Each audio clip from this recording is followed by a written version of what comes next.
ಪ್ರಿಯ ವೀಕ್ಷಕರೇ, ಇದು ಕಲ್ಯಾಣ ಕರ್ನಾಟಕ ಕನ್ನಡಿ ಸುದ್ದಿವಾಹಿನಿ. ನಾನು ನಿಮ್ಮ ಅಯ್ಯನಗೌಡ. ಇಂದು ವಿಜಯನಗರ ಜಿಲ್ಲೆ ಹೂವಿನ ಹಡಗಲಿ ಪಟ್ಟಣದಲ್ಲಿ ನಡೆಯುವಂತಹ ಊರಮ್ಮ ದೇವಿ ಗ್ರಾಮ ದೇವತೆಯ ಜಾತ್ರಾ ಮಹೋತ್ಸವದ ಅಂಗವಾಗಿ ಊರಮ್ಮ ದೇವಿ ಜಾತ್ರಾ ಸಮಿತಿ ವತಿಯಿಂದ ಪತ್ರಿಕಾಗೋಷ್ಠಿಯನ್ನು ನಡೆಸಲಾಯಿತು. ಜಾತ್ರಾ ಸಮಿತಿಯ ಊರಮ್ಮ ದೇವಿ ಜಾತ್ರಾ ಸಮಿತಿಯ ಗೌರವಾಧ್ಯಕ್ಷರು ವಿಜಯನಗರ ಜಿಲ್ಲೆ ಹೂವಿನ ಹಡಗಲಿ ಮೀಸಲು ಮತಕ್ಷೇತ್ರದ ಶಾಸಕರಾದಂತಹ ಕೃಷ್ಣ ನಾಯ್ಕರವರು ಪತ್ರಿಕಾಗೋಷ್ಠಿಯನ್ನುದ್ದೇಶಿಸಿ ಮಾತನಾಡಿದರು.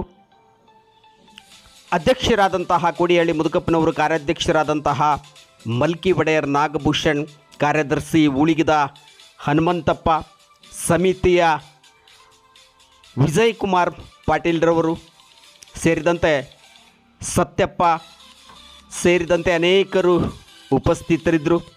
ಬಿಜೆಪಿಯ ಮಂಡಲ ಅಧ್ಯಕ್ಷರಾದಂತಹ ಹಣಿ ಶಶಿಧರ್, ನಗರ ಘಟಕದ ಅಧ್ಯಕ್ಷರಾದಂತಹ ಕಂಡಿ ಮಹಾದೇವ, ಎಸ್ಸಿ ಮೋರ್ಚಾ ಜಿಲ್ಲಾಧ್ಯಕ್ಷರಾದಂತಹ ಬಿ ತೋಟಾನಾಯ್ಕ್, ಬಸವರಾಜ್, ಕೃಷ್ಣ, ಬಿರಬಿ, ಮಂಜುನಾಥ್ ಸೇರಿದಂತೆ ಅನೇಕರು ಉಪಸ್ಥಿತರಿದ್ದರು.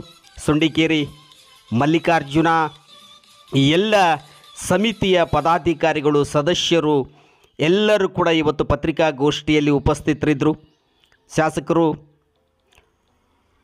ಊರಮ್ಮದೇವಿ ಜಾತ್ರಾ ಕಮಿಟಿಯ ಗೌರವಾಧ್ಯಕ್ಷರು ಆದಂತಹ ಕೃಷ್ಣ ನಾಯ್ಕರವರು ಮಾತನಾಡಿ, ನಾಳೆಯಿಂದಲೇ ಕಾರ್ಯಕ್ರಮ ಆರಂಭ, ಜಾತ್ರಾ ಮಹೋತ್ಸವದ ಕಾರ್ಯಕ್ರಮಗಳು ಆರಂಭಗೊಳ್ಳಲಿವೆ ಎನ್ನುವಂತಹ ಮಾಹಿತಿಯನ್ನು ನೀಡಿದರು. 14/5/2024 ನಾಳೆಯಿಂದ ಉಕ್ಕಡ ಕಾಯುವಂತಹ ಒಂದು ಪರಂಪರೆ ಏನಿದೆ, ಆ ಪರಂಪರೆಯ ಕಾರ್ಯಕ್ರಮ ಆರಂಭಗೊಳ್ಳಲಿದೆ.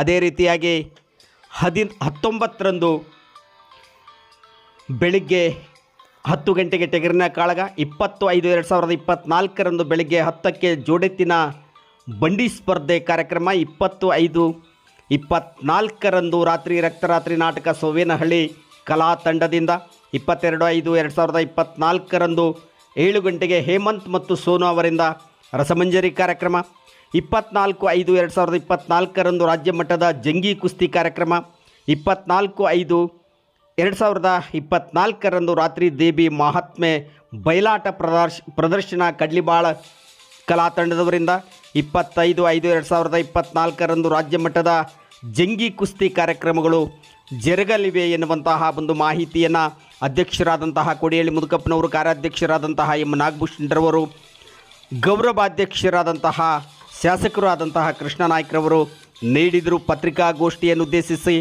ಮಾತನಾಡಿದರು. 21/5/2024 ಮಂಗಳವಾರ ಮಧ್ಯಾಹ್ನ ಶ್ರೀದೇವಿಗೆ ದೃಷ್ಟಿ ಇಡುವಂತಹ ಒಂದು ಕಾರ್ಯಕ್ರಮ, 21/5/2024 ಮಂಗಳವಾರ ರಾತ್ರಿ ಅದ್ದೂರಿ ಹೂವಿನ ರಥೋತ್ಸವ ಜರುಗಲಿದೆ ಎನ್ನುವಂತಹ ಮಾಹಿತಿಯನ್ನು ಕೂಡ ಶಾಸಕರಾದಂತಹ ಕೃಷ್ಣ ನಾಯ್ಕರವರು ಹೇಳಿದರು. 22/5/2024 ಬುಧವಾರ ಬೆಳಗಿನ ಜಾವ ಊರು ಸುತ್ತ ಉಲುಸು ಚೆಲ್ಲುವಂತಹ ಕಾರ್ಯಕ್ರಮ, 23/5/2024 ಗುರುವಾರ ಪೋತರಾಜರಿಂದ ಗಾವು ಜಿಗಿಯುವುದು, ಸಂಜೆ 5 ಗಂಟೆಗೆ ಊರು ಸುತ್ತಾಡಿ ಉಡಿ ತುಂಬಿಸಿಕೊಂಡು ರಥಾರೋಹಣ ಮಾಡುವುದು ಹಾಗೂ ದೇವಿಯನ್ನು ತೇರಿನಿಂದ ಇಳಿಸಿ ಅದ್ದೂರಿ ಮೆರವಣಿಗೆಯ ಮೂಲಕ ಆರಕ್ಷಕ ಠಾಣೆಯಲ್ಲಿ ಉಡಿ ತುಂಬಿಸಿಕೊಂಡು ಬನ್ನಿಕಟ್ಟಿಗೆ ತರುವಂತಹ ಒಂದು ಪಾರಂಪರಿಕವಾದಂತಹ ಪರಂಪರೆಯ ಕಾರ್ಯಕ್ರಮಗಳೆಲ್ಲವೂ ಜರುಗಲಿವೆ ಎನ್ನುವಂತಹ ಮಾಹಿತಿಯನ್ನು ಶಾಸಕರಾದಂತಹ ಕೃಷ್ಣ ನಾಯ್ಕರವರು ನೀಡಿದರು.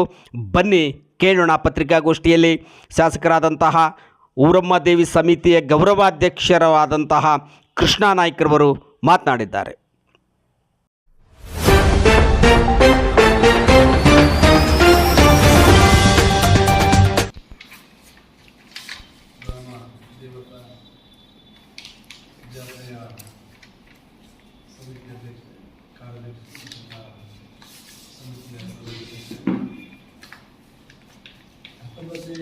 ತಾರೀಕಿನಿಂದ 23ನೇ ತಾರೀಕಿನ 5 ವರ್ಷಕ್ಕೊಮ್ಮೆ ನಡೆಯುವ ಈ ಊರಹಬ್ಬ ಕಾರಣದಿಂದ ಈ ಹಿಂದೆ ಮುಗಿಸಲಿಕ್ಕಾಗಿಲ್ಲ.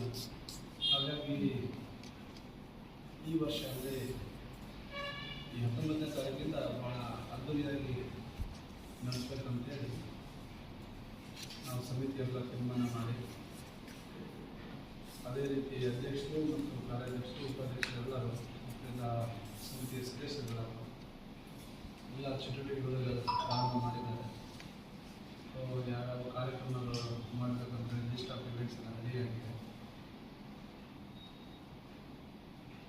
ಸೊ ಒಂದೊಂದು ಕಾರ್ಯಕ್ರಮ ಕೂಡ ಐತಿಹಾಸಿಕವಾಗಿರೋದು.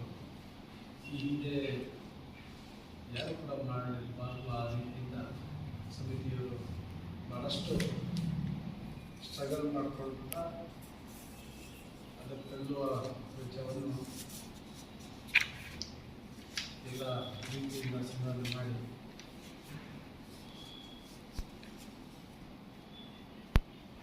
ಅದ್ದೂರಿಯಾಗಿ ತೀರ್ಮಾನ ಮಾಡಿದ್ದೀವಿ.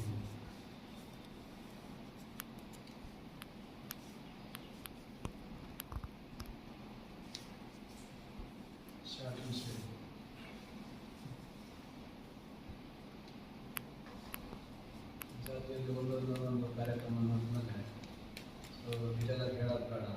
ಜನರು ಹೀಗೆ ಯಾವ ಥರ ಮಕ್ಕಳು ಕ್ಯೂರಿಯಾಸಿಟಿ ಒಂದೊಂದು ಕಾರ್ಯಕ್ರಮ ಕೂಡ ನೋಡಿ ಏನಾದ್ರು ಅನಿಸ್ತಾ ಆಸೆ.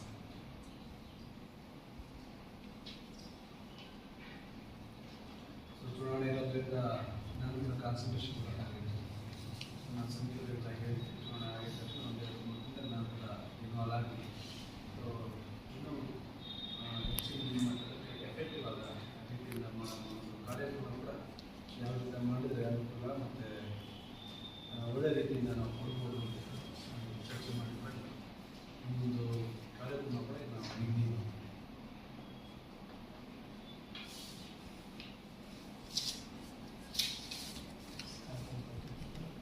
ಕಾರ್ಯಕ್ರಮ ಪಟ್ಟಿರುತ್ತೆ. ಸೊ ಲೈನ್ ಆಫ್ ಇವೆಂಟ್ಸ್ ಇದರ ಪ್ರಕಾರ ಒಂದೊಂದು ಇವೆಂಟ್ಸ್ ಕೂಡ ಯಾವ ಥರ ಮಾಡೋದು ಹೇಗೆ ಅಂತ ಚರ್ಚೆ ಮಾಡ್ಬೋದು. ಅದಷ್ಟು ಅಭಿವೃದ್ಧಿ ಮಾಡಬೇಕು.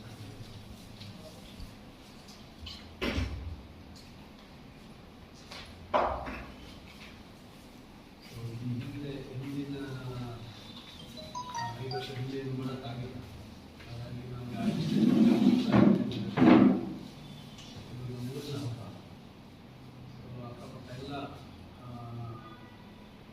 ಊರವರೆಲ್ಲ ಸ್ವಲ್ಪದಿಂದ ಇದು ನಮ್ಮ ಹುಡುಗರಿಗೆ ಒಂದು ಹೆಮ್ಮೆಯ ಹಬ್ಬ ಆಗ್ತದೆ. ಹಾಗಾಗಿ ಇದನ್ನು ಎಲ್ಲರೂ ಕೂಡ ಭಾಳಷ್ಟು ನಮ್ಮ ಸಮಿತಿ ಮತ್ತು ಎಲ್ಲ ಸದಸ್ಯರು ಭಾಳ ಕಷ್ಟ ಆದರೂ ಕೂಡ ಕಷ್ಟಪಟ್ಟು ಒಳ್ಳೆ ರೀತಿಯಿಂದ ಆಗಲಿ ಅಂತೇಳಿ ಹಾಗೆ ಹಗಲು ಈ ಕಾರ್ಯಕ್ರಮ ಯಶಸ್ವಿಯಾಗಿ ಮಾಡಬೇಕಂತೇಳಿ ಕೆಲಸನೆಲ್ಲ ಪ್ರಾರಂಭ.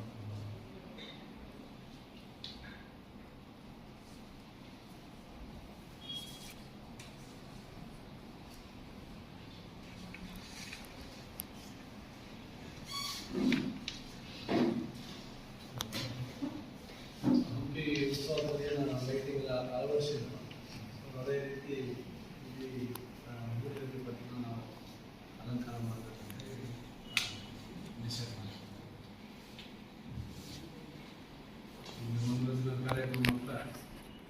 ಮನೋರಂಜನಾ ಕಾರ್ಯಕ್ರಮ ಕೂಡ ಯಾಕಂದರೆ ಹೊರಗಡೆ ಅವರು ಭಾಳಷ್ಟು ಜನ ಬಂದಿರ್ತಾರೆ. ಹಾಗಾಗಿ ಮನೋರಂಜನಾ ಕಾರ್ಯಕ್ರಮ ಕೂಡ ಭಾಳಷ್ಟು ವಿಶೇಷವಾಗಿ ಮತ್ತು ವಿಶಿಷ್ಟವಾಗಿ ಇರಬೇಕಂತೇಳಿ ತೀರ್ಮಾನಿಸಿದೆ.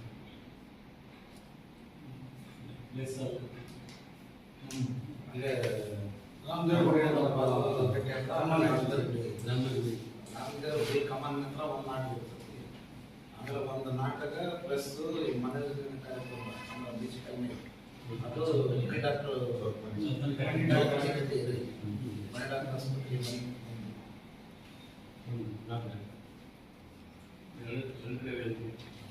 ಅಂದ್ರೆ ಒಂದು ದಿವಸ ಬಿಡ್ತಾ ಇದ್ದಲ್ಲ, ಒಂದೊಂದು ದಿನ ಇಲ್ಲಿ ಹಾಕಿರ್ತೀವಿ, ಮತ್ತೆ ಆಮೇಲೆ 2 ದಿವಸ ಅಲ್ಲಿ ಹಾಕಿ ಒಂದಕ್ಕೆ ಮಧ್ಯದ ಕೇಳ್ತಾ ಇದ್ದೀನಿ ಪತ್ರಿಕೆ ಅದಕ್ಕೆ ಪತ್ರಿಕೆ ಎಷ್ಟು 20 ಆಗುತ್ತೆ ಆರ್ಟಿಸ್ಟ್ ನಮಗೆ ಒಬ್ಬರು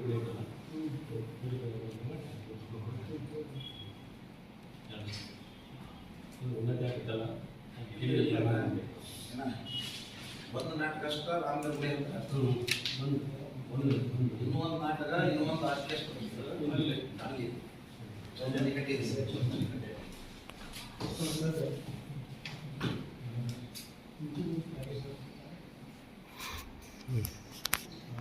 ಮುಗಿತಲ್ರಿ? ಇನ್ನು ನಮ್ಮ ಎನ್ಸಿಸಿ ಜಾತ್ರೆ ಕಾರ್ಯಕ್ರಮ ನಡೀತೈತಿ, ಹೇಗೆ ನಡೆಸ್ಕೊಂಡು